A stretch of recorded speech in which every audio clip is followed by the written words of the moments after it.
Steve, what made you pick up a trowel for the first time? I'd say it's desperation, really, if I'm being honest with you, Sam. When I left the army, I was looking. I've been accepted to become a prison officer. And most soldiers, when they come out of the forces, they go from one uniform branch, they normally go into the police or whatever. And I decided it'd be a good idea to become a prison officer. So I passed my test, and they said, right, you've got to wait. I believe I had to wait 8 weeks before the next training course come along. So I thought, what should I do for 8 weeks? I just come out of the army, I was fit. So I decided to just go and get a job as a labourer on a building site. It was in the summer, lovely, nothing else to do. So I walked around a couple of building sites, asked if anybody wanted a general labourer. I'd never done it before in my whole life. And this guy said, look, we don't need a labourer, but the brickies are looking for a hod carrier. So I thought, I don't know what hod carrying is, but I'll give it a go. And the guy said, look, we'll pay you £40 a day. And that was like a king's ransom to me. I'd never been paid that kind of money before, especially coming out of the army. So I really, really enjoyed it. Started hod carrying, thought, well, I'm here for 8 weeks, make the most of it, keep myself nice and fit. And every time we went in for lunch break, I was very open and candid with the guys and said, look, I'm only here for a short period of time. I'm going to go and be, for want of a better word, a screw. And they used to rib me every time I walked in there. And they said, you realise you're going to be spending the rest of your life in prison. I said, what do you mean? I said, I'm going to be a prison officer. No, but prisoners, they go in there, they serve a bit of time, and they're out. You're going to be there every day. Mm. And the more I've thought about it, I thought, yeah, I didn't really think it's true. They're right. And then the governor come to me, this is about a couple of days before I was due to leave. He said, look, you've been working hard. Would you like to stay on as a hod carrier? And I'll train you to be a bricklayer at some stage. So up to the night of me actually going in to the prison service, I couldn't sleep, just kept thinking, what do I do? What do I do? Then in the back of my mind, I thought, it was like, there wasn't really a choice. I loved being out. It was summer, it was lovely. If I'd done it in the winter, I might have thought, well, fuck me, I'll be a prison officer. But no, that's what pushed me onto the trail. It's interesting that you come out of the armed forces. It does baffle me. Well, I suppose it doesn't really baffle me why you would go from one uniform to another. I sort of get that. There's an identity behind it, right? I've never thought about that before. The prison officers essentially spend their life in prison. Now they get to leave, right? They go home at night, but they go back the next day, and you get the same people, same troubles. I think a lot of it is when you come out of the forces, because you're in a real, it's like a family environment. And for me, because I had not a very good upbringing, or wasn't a family kind of environment, the army was the first real kind of like family environment I've been in, where you had a band of brothers, forgive that word, and everybody looked out for everybody. And I suppose when you come out of the forces, you're still looking for that. You still want that kind of like, you want that comradeship. You want guys that are going to support you and be with you. And I didn't realise at the time, but you can get that in the building industry. And that's what I've come to learn over a period of time, that you look at gangs, some gangs, they stay together for years. They go out as families, they get to know each other. And I think you've got what you get in the army, you've got on the same thing on construction sites. Not all gangs. A lot of gangs, they have punch-ups. Yeah. But a lot of them stay together for years together. Well, that was one of the things I was going to bring out of that when was it that you left the army and went into bricklaying? Because what sort of rough time frame was that? Are we talking 90s? I went into the army in 1979. Oh, wow. Was you born then? No. I went to the army when I was 17. Mm-hmm. before that, when I left school at 16. Because of what happened, I lived on a council estate like most of the people did in the 60s and 70s. Anybody who had a house, and bought a house was, they wouldn't speak to people like me.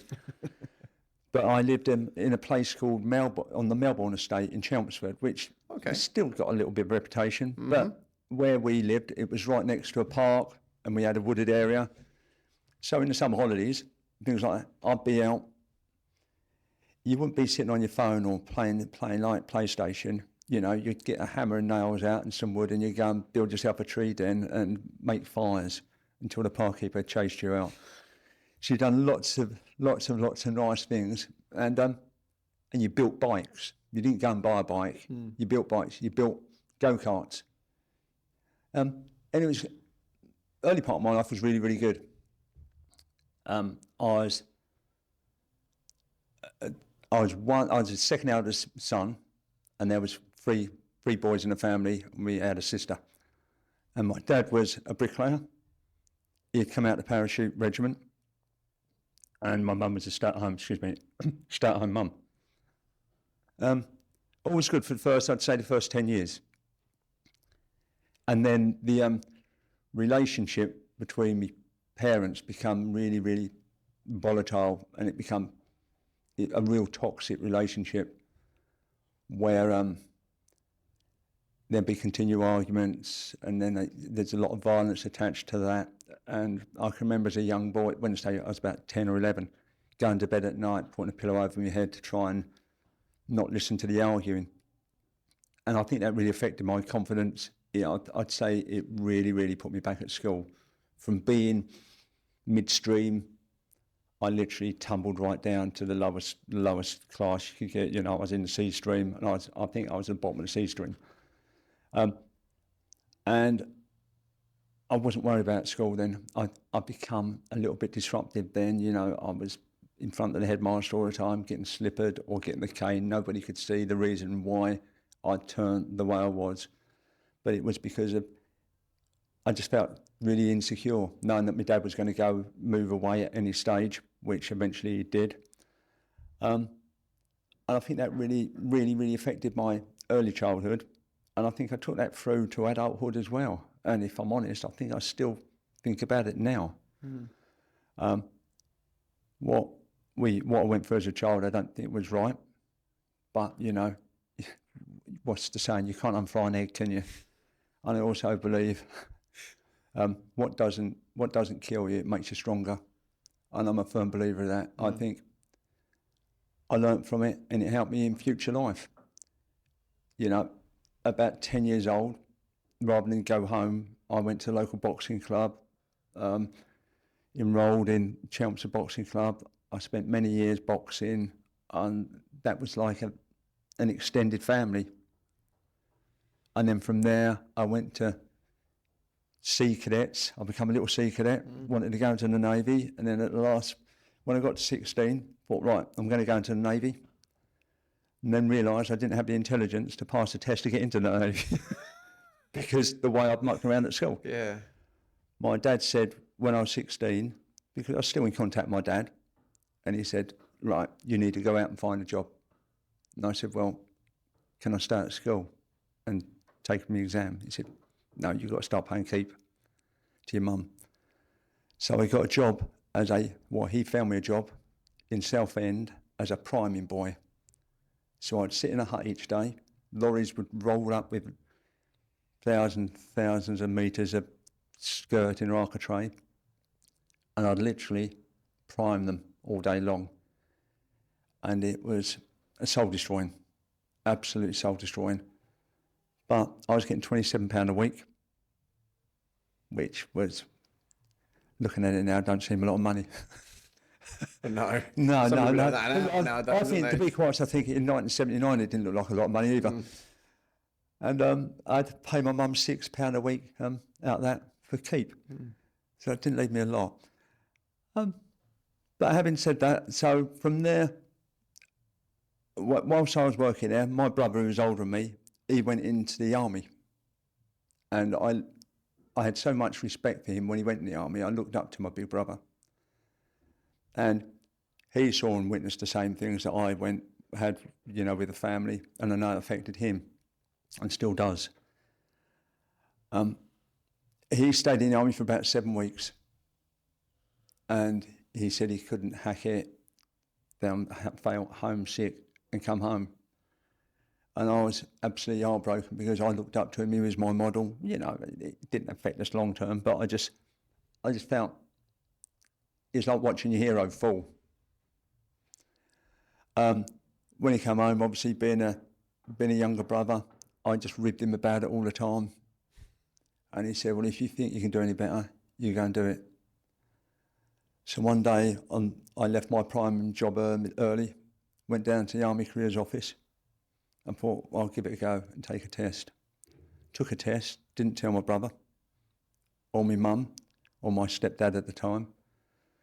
And they said, congratulations, you passed. We're going to send you off for some medicals. Took the medicals, didn't tell them about that. And then I went to a training camp, and then they offered me a position to join the Royal Tank Regiment as a tank driver. Wow. So I thought, I'm going to go in there just for 7 weeks to prove to my brother that I can do what he's done. And it was, in my mind, it was a bet. I had to try and match what he'd done. Got to the 7-week stage, and I quite enjoyed it, to be quite honest. Liked the guys, I liked the runs, I liked all the physical side. And then, as time went on, I started feeling like I belonged there. And then I said to my mum, look, I want to stay in the army, but I need, because at the time I was 17 or 17 and a half. I said, but you've got to sign a paper to say that I can join the regiment. And my mum said, I will only sign a paper if it means you're not going to Northern Ireland. Because at the time, in 1979, the troubles were horrendous. Yeah. So I went up to I looked on. My reading wasn't particularly good at the time. When I left school, the only qualification I left school with was a cycling proficiency badge. Which. And that was just for building the bikes, was it? No, I've got a little a little red flag that went on my handlebars. Oh no! You can't really put that on a CV. So they said your regiment will be posted to Oman. So I thought, fantastic. 1.5 years in Oman. It's not Northern Ireland. Yeah, and I thought, great. So my mum said, yeah, I'll sign the papers. So Oman, here we come. I thought, I'm going to get a bit of suntan. Realised I made a mistake. It was Oman in Northern Ireland. So on my 18th birthday, they flew me out to Northern Ireland, and I had done 1.5 years out there. Wow. And I said, well, where are the tanks in Northern Ireland? And they said, there are no tanks in Northern Ireland. You've got to retrain, and we had to retrain with the paras. You like to do an infantry role. But had a great time in the army, boxed for the army. Yeah, and I've just done lots of sporting activities. Had a great time. Done a couple of tours in Northern Ireland. Spent a lot of time in Germany. But it got to the stage after like 7 years. I thought, I've either got to stay here for the rest of my life or get out. And there's a lot. At the time, we had defence cuts, and the government saying, look, you can't start the tanks up because we can't afford the fuel. And I thought, I just want to get out.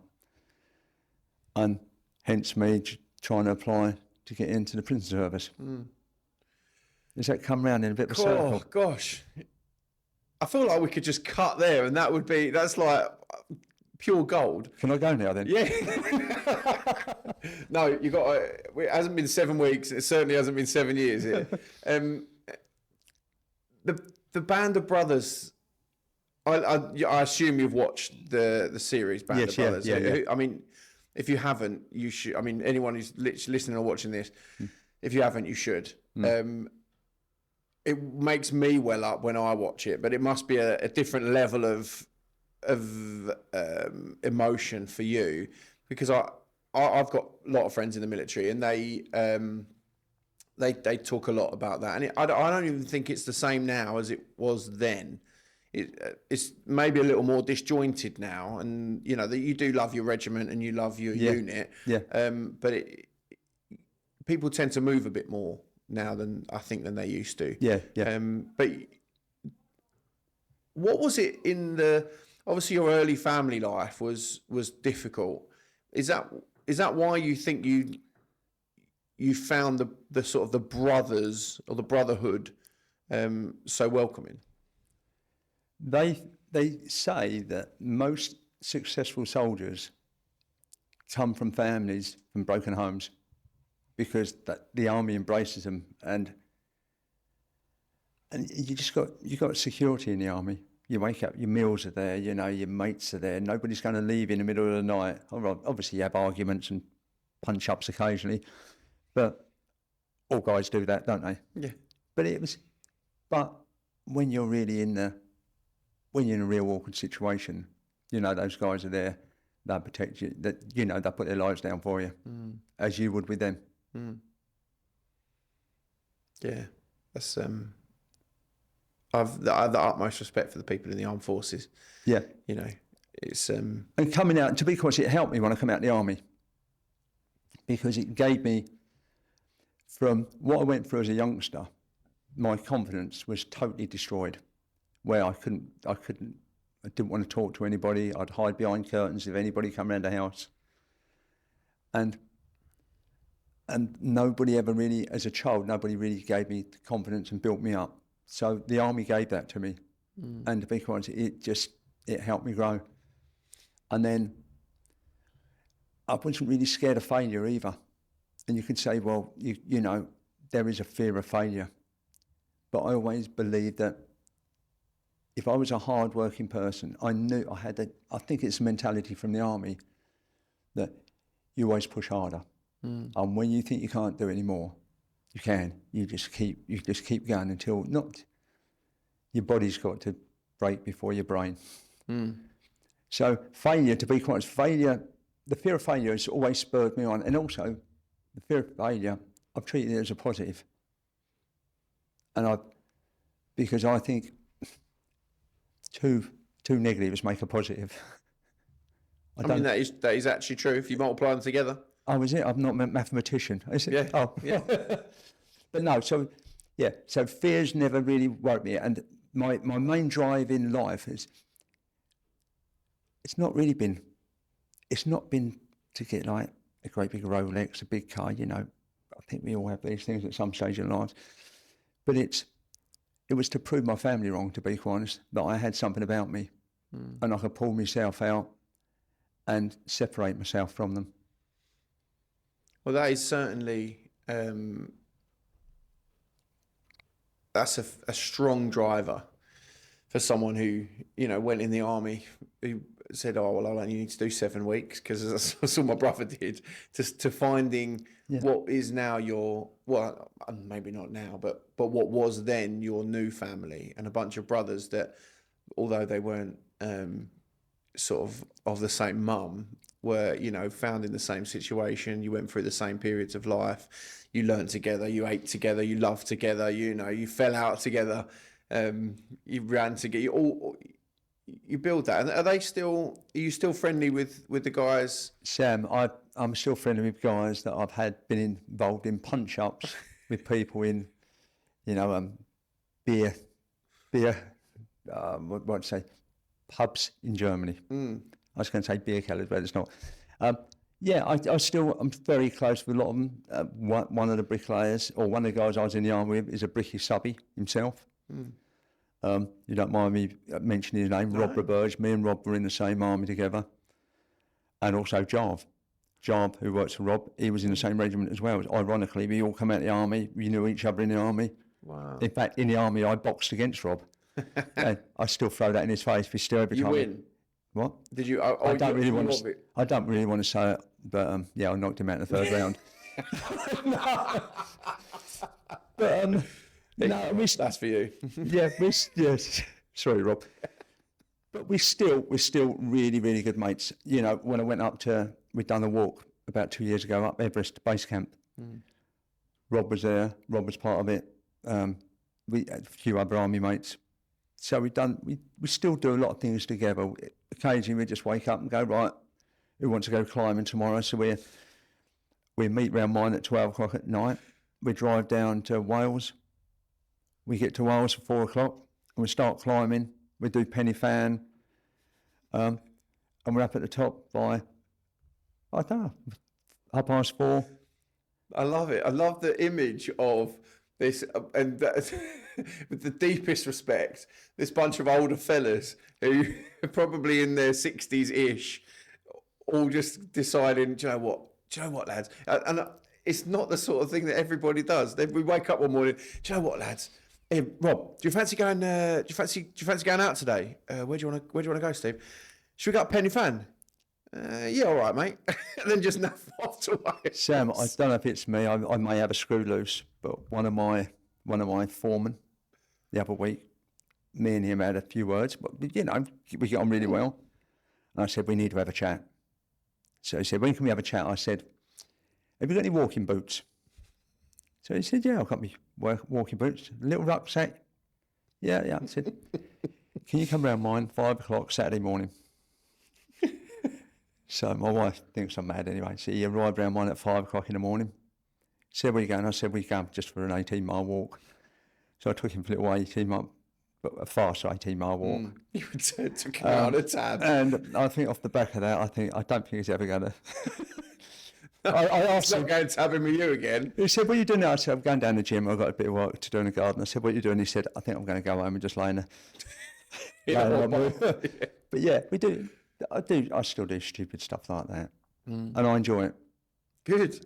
You've earned it, really. I often say So people tend to not want to come. If I invite somebody out, they tend to not want to come out of me. I'm glad you told me that now, to be honest with you, because after this, if you ever say, Sam, you got any walking boots? I bought a pair for you, Sam. Thanks. Thanks.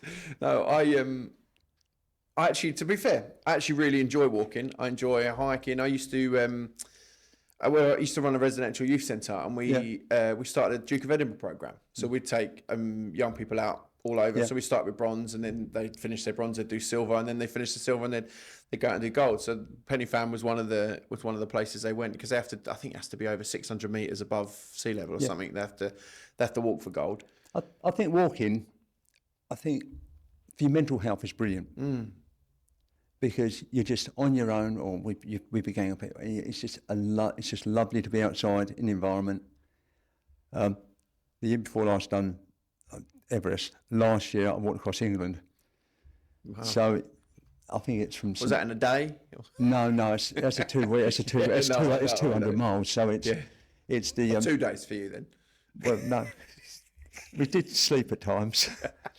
It's from St Bees. And you go straight across to Robin Hood's Bay. Oh, okay. And you go right across the Lake District, you go across all the peaks in the Lake District, go across the Yorkshire Dales. It was brilliant. It was nice. So you've always got to have a challenge. You've always got to have something to do. Well, so the challenge, you could come out of the army, you were going to be a prison officer, then you thought, actually, I don't really want to spend my whole life in prison. So you became a bricklayer. Or you became a hod carrier, and then subsequently a bricklayer. Now, that obviously wasn't enough for you, because you love a challenge. So how did you come to start your own sort of brickwork/building company? I really just fell into it like most subbies do. You know, I enjoyed being on the tools, loved the tools. And the guy, we was working on a site, and the guy I was working with, he had a big argument with the production director. And the production director said, look, and I'm going back a few years.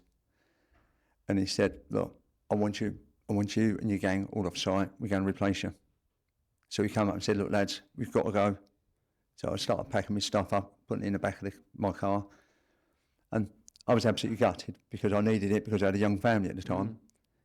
And the site manager came out and he said, can I have a word with you in my office? So I went to his office, and the production director was in there as well. I said, look, we'd like you to take over the site. Now I felt really, really awkward because the guy was giving me a job. So I went out and I said, look, spoke to him. I said, look, they've just offered me the job. And he said, I don't want it. He said, and I'm quite happy for you to take it. And I said, you sure? He said, I won't be offended. He said, seriously, I don't want to work for him again. And went back in, said, yeah. They only had a small gang. I had about 2 or 3 guys, I think it was. But my biggest concern was, how am I going to pay them? So the company said they'd pay me, I think they paid me weekly or whatever. So it just started off with doing one job for them. Then it's, well, we've got another site coming up, we take that. Then another site. And you go, before you realise it, you go from 10 trowels to 50 to 100 to a couple of hundred, you know. And it's just the same. It's like trying to herd cats, isn't it? Yeah, we were talking before we started, obviously, about other, you know, my outings of running one site, let alone running 250 blokes across sort of the southeast. Yeah. What I'm interested in is, obviously, you were in a regiment with Rob Roberge, and obviously Roberge is a but he was in a different squadron, so that's all right. But nowadays though, so you're allowed to knock him out because he was in a different squadron. Yeah, that's the only reason. But nowadays, obviously, you're in competition with each other for a lot of, or for some jobs, I'm sure. Not everything, but you obviously get on pretty well anyway. Apart from the fact you knocked him out, you know. We're not going to stop that, by the way. We're not going to stop that, Rob. Okay. I've forgotten about that, Rob. Yeah. Well, I mean, Rob, you're going to have to come on and talk about Steve now. But how do you find the competition in the industry? Because what now? Yeah, now, because my understanding of at the moment, and I'm really fortunate that I get to do this a lot. With sort of influential people, and even outside of this. So how did I get invited then? Well, it wasn't my choice, Steve. Oh, right. I get to sit down with a lot of people, and there's a lot of talk of this race to the bottom. People want quality, they want their Section 106s, they want all of the things that from their subcontractor, but they also pick the lowest price. So, talk me through how we get there. It's quite easy to pick up work in the industry if you want to be the cheapest. But all I keep hearing now is cheapest gets it. And this comes from big companies, and it filters down to the subcontractors. Yeah, you might want an NHBC award. You know, we're happy with your quality, we're happy with everything. But mate is, you know, a few quid cheaper than you, so we're going to go with him. So I do think it's, in a kind of strange way, you've got to be careful what you wish for. And I think it is a little bit of a race to the bottom. Now, everybody at the moment, I understand things are tight, you know, especially at the moment with the way the economy is. But I think very, very soon, and I can see it coming off, it's like a storm about to hit us. When the Ukraine and Russian war ends, which I believe will be sooner rather than later, let's say within the next year or two, any building materials available, steel, timber, I think it's all going to go to Ukraine, because I think the Americans will just take over most of the building out there, as they will with, you know, Gaza. And I think there'll be massive work out there. I think any tradesman who comes from Eastern Europe will think, well, I'm going to go and work out there. And I think you have a massive migration of labour, English, British, will go and work out there. And I think all these people that buy these jobs and saying, yeah, we're going to hold the price for 3 years, I can't say it's going to work. Because the money bricklayers are on now won't be the same, I believe, in 2 years' time. Because you won't be able to get a bricklayer for love nor money. You're getting so many people leave the industry at the moment, because as a price work gang, you don't want to go to work and know that you're virtually just about breaking even every day. It's like the meat's been taken off of the bone. That's how I see it. And guys will just go where the money is. Unfortunately.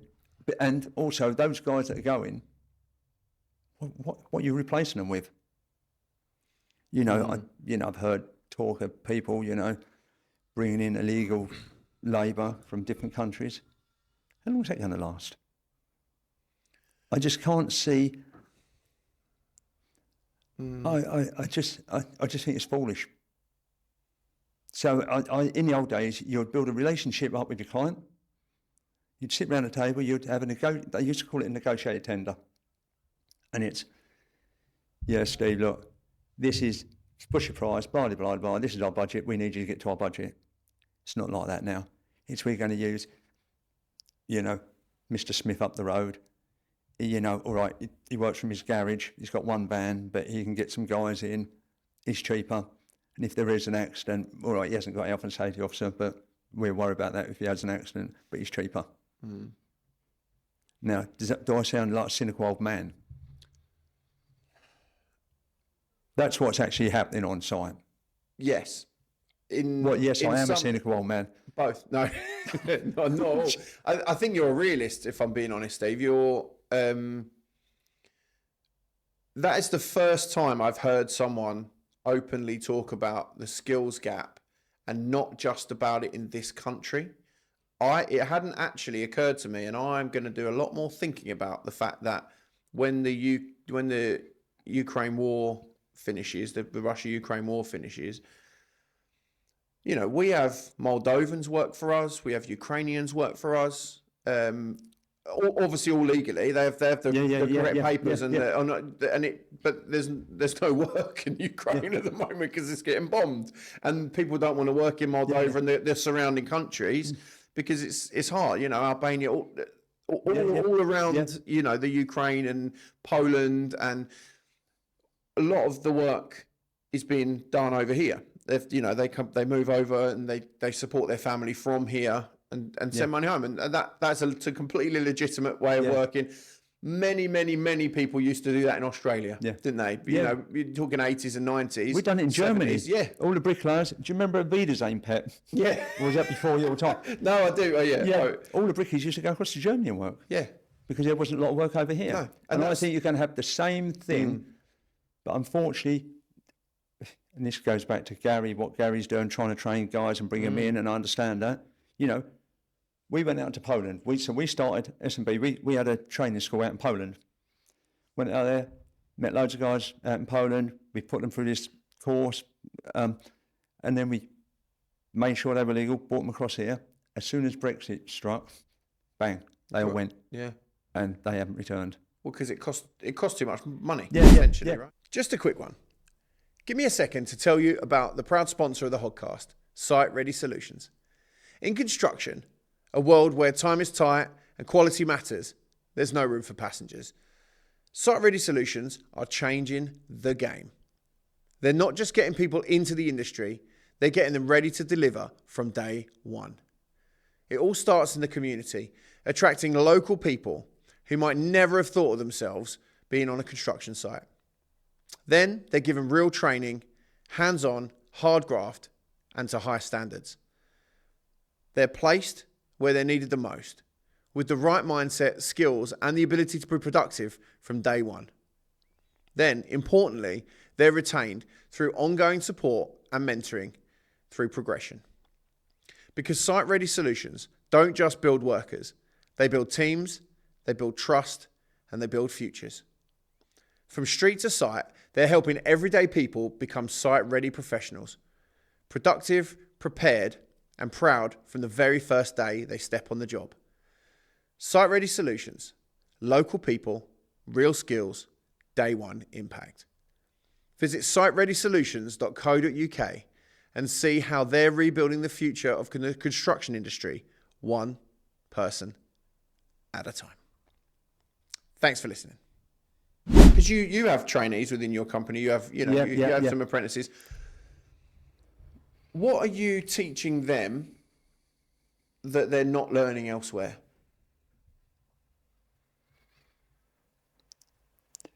We found with trainees a lot, and I know obviously Garry from GSQ in particular is not one of these people, but there are a lot of people that take trainees on because they would view a trainee as cheap labour, and generally they offer them a job as a trainee bricklayer. Go, right, mate, first day, start cleaning the houses out.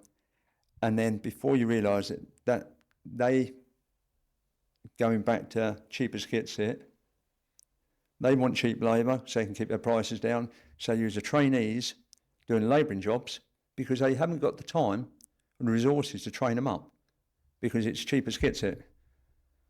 So I think what we do, we will integrate.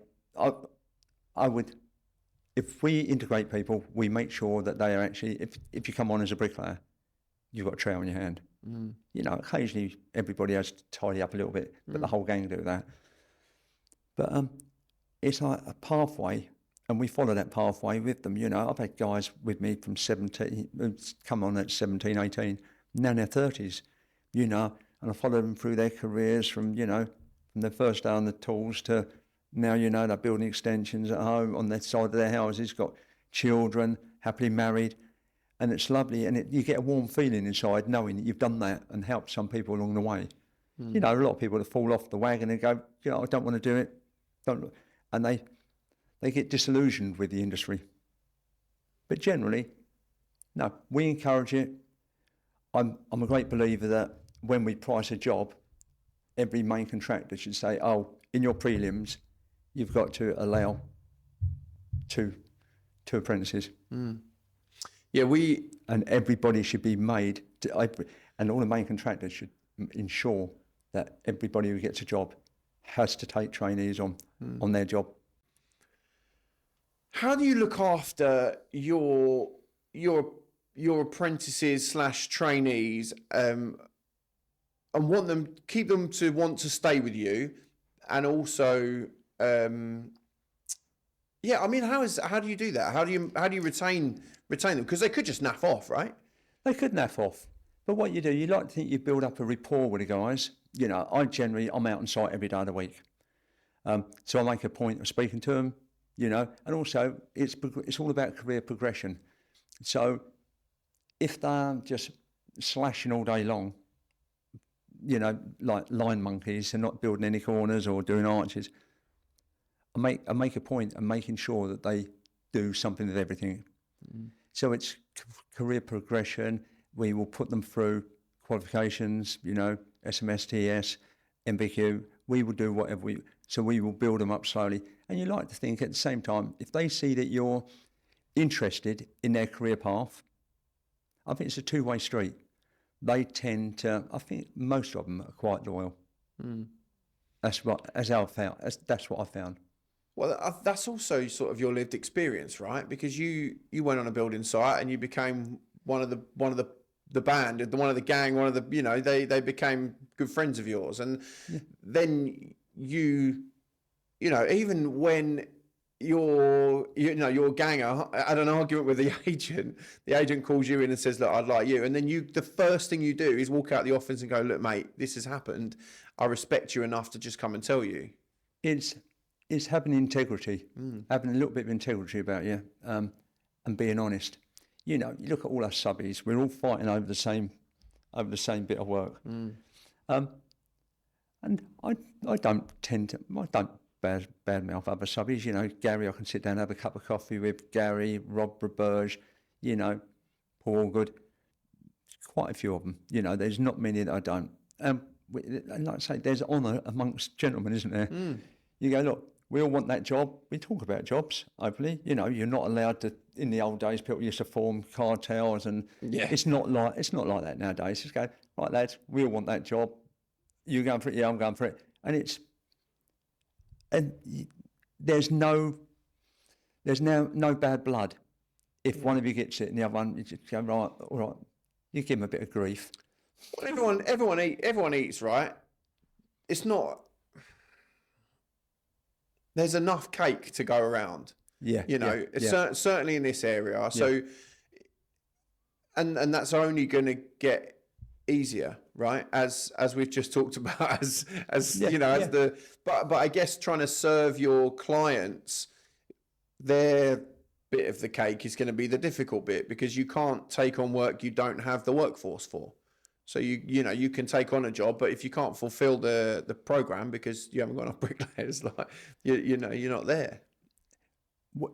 If and when it comes along and the migration to, abroad happens, it's going to be really hard because you won't be able to service anything. But at the moment, I think most of the big subcontractors, we've got a database of hundreds and if not thousands of people.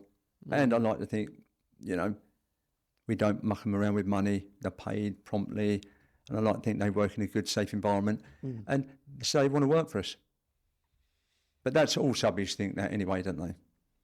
Yeah, I haven't really, I mean, maybe I'm being naive, but I haven't really met like an MD or a CEO of a subcontract firm and thought,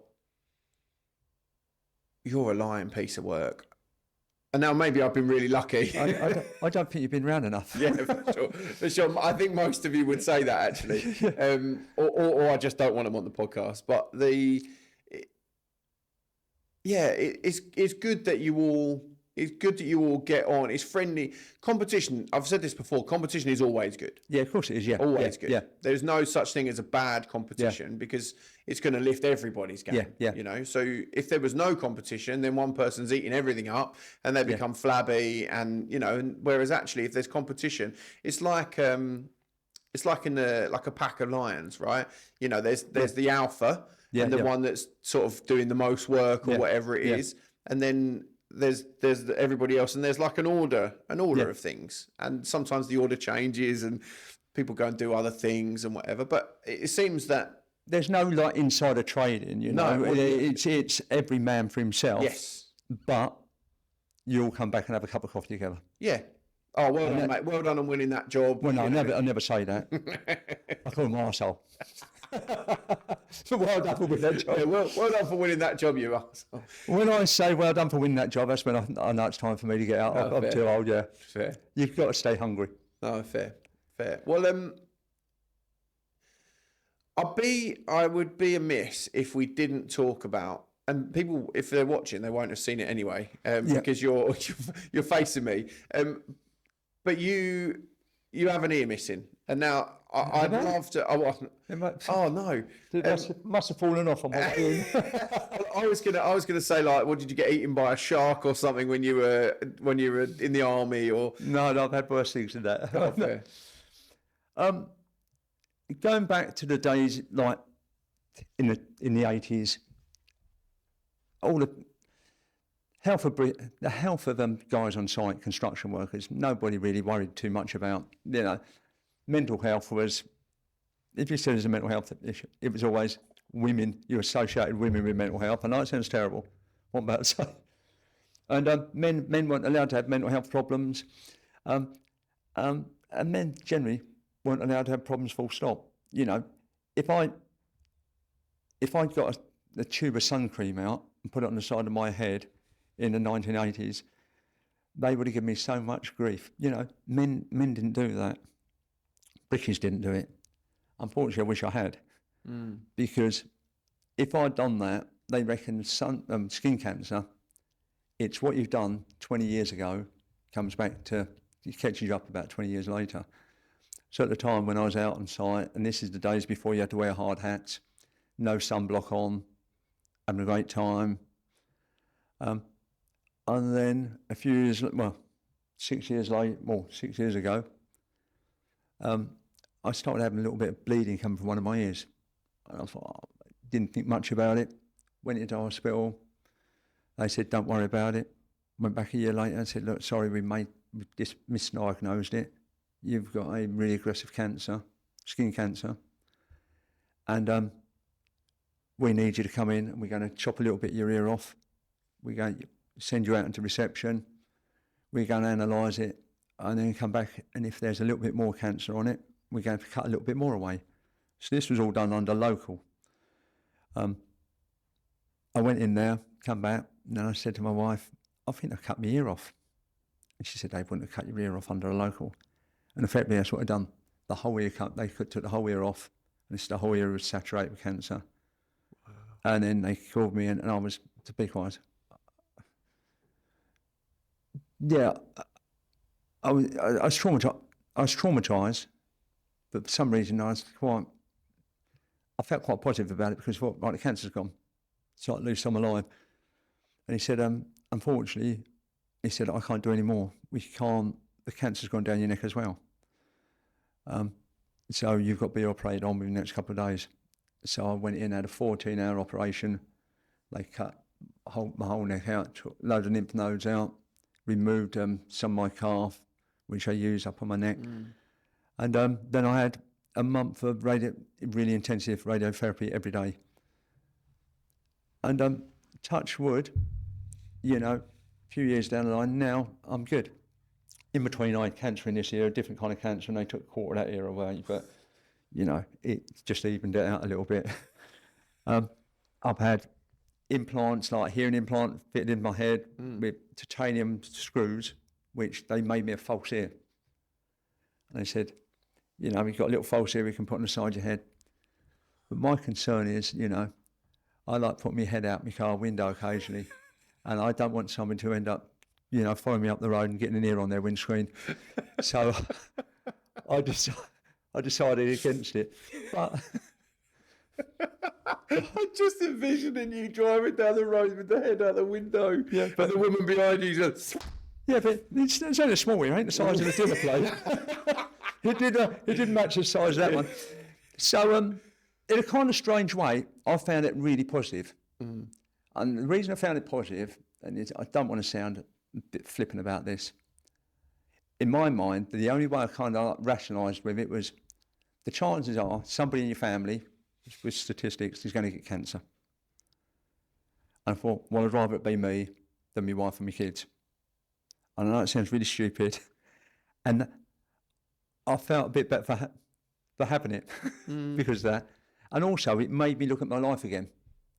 It made me look at my life. I've done some stupid stuff. I've had some stupid adventures in my life when things have gone wrong, from parachute accidents to other things. So I'm very lucky to have survived as long as I have. But I just, I thought, as long as I can survive to see my children to be independent, then my time's done. My children are now independent. I mean, right now it's the time to go and kill myself, to go and do me mad things. So I'm not accelerating towards death, but I'm But you're just slowly grinding the wheel towards a go faster. I can't tell you what I've got planned, but I've got loads of things planned. At the moment I went back to my wife, said, look, baby, she goes, have you got it out of your system now? I said, no, my next challenge, and when I do these challenges, it's always done for charity. So I've got a great thing about giving money to children's hospices. And if you've ever gone into a child's hospice, it's absolutely heartbreaking. And the same thing with the cancer. You'd be waiting to go into to have radiotherapy, and you get an 11-year-old girl walk out who's got tongue cancer. I thought, I was in mid-50s at that time. I thought, how can I complain about life? I can't feel sorry for myself when you've got children like that. And a good friend of mine, his 6-year-old son had cancer. Fortunately, he survived. And so you can't feel sorry for yourself. You just got to suck it up and get on with it. But no, my next trip is, hopefully I'm going to single-handedly do a solo row around Britain. So I'm in training at the moment, which my wife thinks I'm absolutely mad. Wow. Well, have you got yourself a Concept 2 rower or something at home? Or a rowing machine? No. Are you actually going out and doing rowing? I've done some motion rowing. And my wife said, you need to have a rowing machine at home. And my response to her was, the Vikings didn't have a rowing machine before they... That's right. Yeah. The Vikings didn't do training before they come across, did they? But the Vikings didn't have a job and were going to site every day, and they were like out there. I'm still in contact. I just have to do toolbox talks from a boat in the middle of the ocean. Fair. I love it. I love it. I love the fact that you just have taken something which is inevitable, which is death, and said, you know what? Screw you. You haven't got me yet, so I'm going to go and do as many amazing things as I can before you do. I think before you can start living a life, you have to accept death. death is part of life, and people don't like think about death. And yeah, I believe you shouldn't be afraid of life. You should let life be afraid of you. You should just go out there, do what you want. And you know, I've said to my wife, I've got so many metal implants in my head. I've got, believe it, I've got an implant in my chest. I've got my hip. I've got titanium in the, you know, inside of my head as well. And I said to my wife, when I die, don't bury me. Send me to a scrappies and, you know, weigh me in. Let's get some money for Because, yeah, I've got more, there's more metal than me than I reckon you get in a Fiesta car.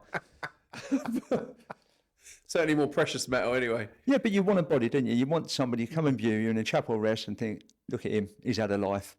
Half of his body's not there. He's really used his body. In case you didn't know, in construction, trust is everything.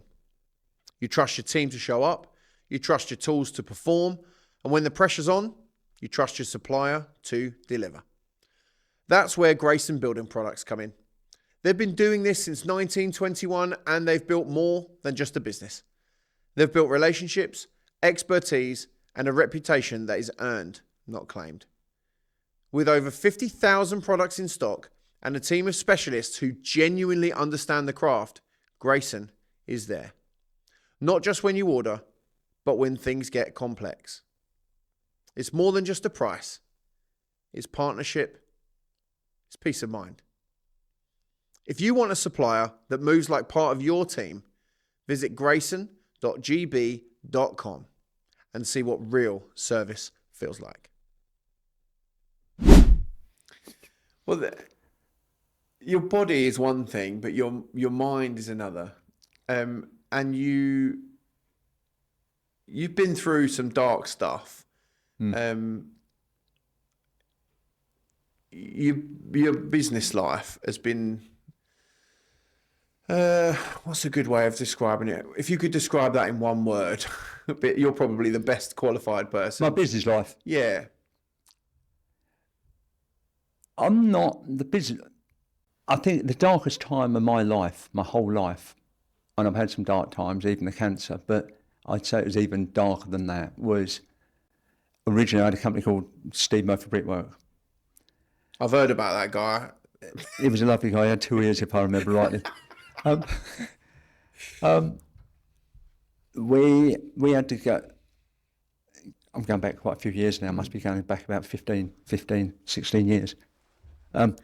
Doing really, really well. Was approached by somebody who said they was going to, they gave me the opportunity that they was going to, they would want to come in and like manage my company for me while I got out on site, and they would do all the paperwork and effectively like a business manager.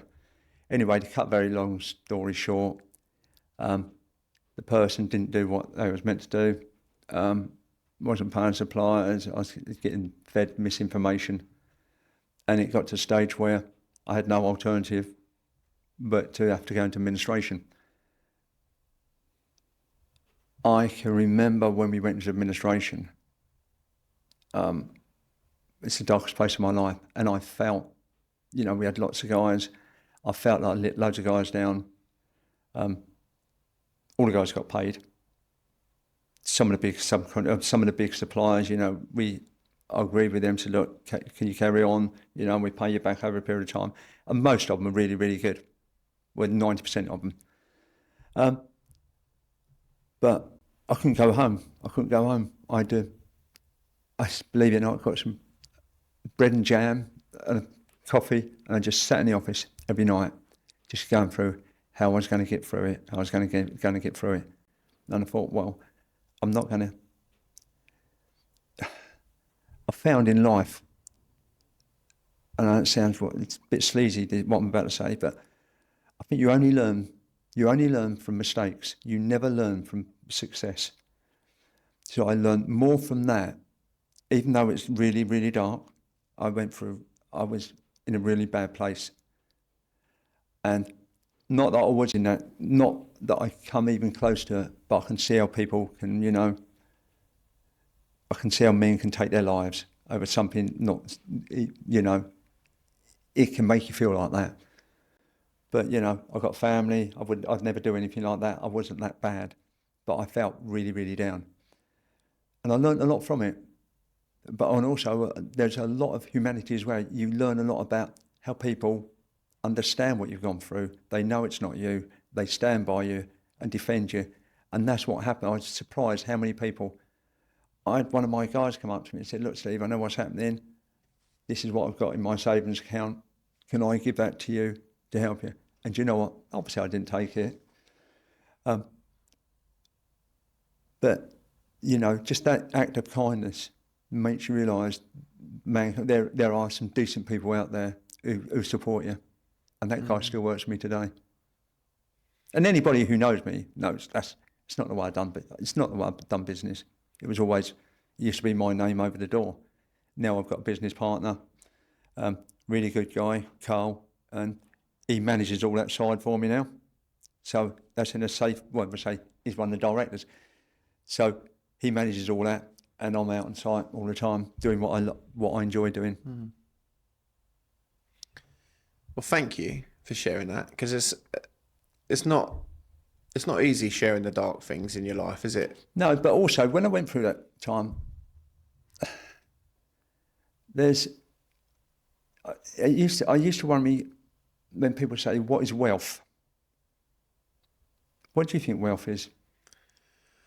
Well, I've been big Rolex. Well, I've been in an interesting place for the last little while. I was, what are we now? What's the date? We're 15th of July. So about a month ago, I was laid in a hospital bed, wondering if I was going to lose a foot. Yeah. So I was laid there thinking, oh gosh, this could be the end of certainly the end of my foot, maybe the end of me. But I was still worrying about work, and I was still worrying about, as I said, like Dave Fife, like he's 70 years old, is he going to die today on site, or one of the, who's going to fall over on the scaffold, who's going to sort out this and who's going to sort out that. And then I thought to myself, you know what, with the best will in the world, if I die today, I'll be replaced tomorrow. And like that's not a criticism of anybody at all. It's just the way the world goes round, and it'll be sad. Don't get me wrong. I know that Garry and Catherine and all the guys that work with me will be sad if that happened. But it's inevitable. But the wealth, for me, what is wealth, and this is something I really have, and my wife will. She probably doesn't believe it yet, because I do a lot of work at the weekends. I do DJing and stuff. I was doing it at the weekend. I've pulled away from that a lot, and I've pulled away from work. Not work, but wealth for me is putting the ones that I love and the things that I love at the front, and not worrying too much about how the other stuff, because that'll all shake out in the wash anyway. And that'll, and if I get, if I die, I get replaced. That's how it works. Whether that be, it's dreadful to think about it. Whether that be with my wife, I would hope if I died, she would replace me. With another man, hopefully a better one than me. That'd be very hard. Well, there is a guy with one ear that I've, No, I'm in a very happy relationship. Thank you. Perfect. That's good. I've got the perfect wife. That's good to know. Yeah. Here's one. So wealth, right? I've told what wealth is. You've just said you've got the perfect wife. Now that seems like a fountain of wealth. So what makes your wife perfect? I've been with Nick for over 30 years, and she stood by me. She stood by me through everything. Even, the company going down, she's always been there. And she's been just 100% behind me at all times. She's just there when they need to be there. She's not there when I don't need her. And also, she allows me to go out and do my stupid things. And she goes, and all her friends say, what's Steve up to this week? But wealth for me, wealth is, being married to a woman who I couldn't love anymore. I tell her I love her every day. I've got 2 fantastic children with Nick. Very close to them. Whenever I see him, they unfortunately, the kids live abroad. They live in Dubai. They both work in Dubai. But when they're close, my son is 23. Kiss him, tell him I love him every day. Never was I once kissed by my dad. He never told me he loved me my whole life. And when I stood by his bedside as he was dying, I thought, is now the time to tell him I love him, or for him to tell me, and we didn't. So, yeah, I was sad for the relationship I had with my dad. Sorry, I'm going to go back to wealth in a minute. No, go for it. But I think wealth for me is not money. I used to think it was. I used to think wealth was like Rolex, big car. I think wealth for me is happiness and health. That's wealth. That's all you need in life. As long as you're happy and you're fit, nothing else, you can get past anything else. You can have a 200 quid watch on like that, or a 200,000 pound watch. It's still going to tell the same time, isn't it? And I learned a lot. My dad, by not telling me he loved me, in a kind of strange way, it really helped me, because it made me realise whatever he'd done, if I'd done it in reverse, I'd be the perfect father. I'm not asked the kids' opinion on that yet, but I think I'm up there. Yeah, just the fact that you say that, do you know what I mean? That is what I'm the same. I've got 2 kids. They're 8 and 4, and that's exactly. I'd never known who my dad is, so I have my dad. I call my dad Lee. Yeah. Been married. He's been married to my mum for flipping heck, 25 plus years now. Long time, more than that. Has he treated you like a son? He has. He always has. So if anyone asks who's your dad, it is Lee. Lee is my dad. Do you know what I mean? And that's nice. And it was my early life that when I look back to what it was like as a kid, and my mum's brilliant. She's literally amazing. She's a pain in the arse, don't get me wrong, but she's amazing. I'm going on holiday with her in a couple of weeks, so I have to be nice. So sorry, Mum. She's not going to hear us before then. Yeah, hopefully not. She knows that I think she's a pain in the arse. We live 50, 60 miles away from each other. There's a reason for that, because we're so similar. But don't you, what you haven't had that you can be. And that's the thing. It's like you don't learn anything from success. No, you don't. Exactly. They're your word. You learn from failure. Yeah, from failure, or rejection. From what you don't have. Rejection and failure. Yeah. Yeah. I've loved this conversation. This is honestly, and we had a half-hour conversation before this as well, which is great. Sorry, I know I do natter. Not at all. I think people will genuinely love this.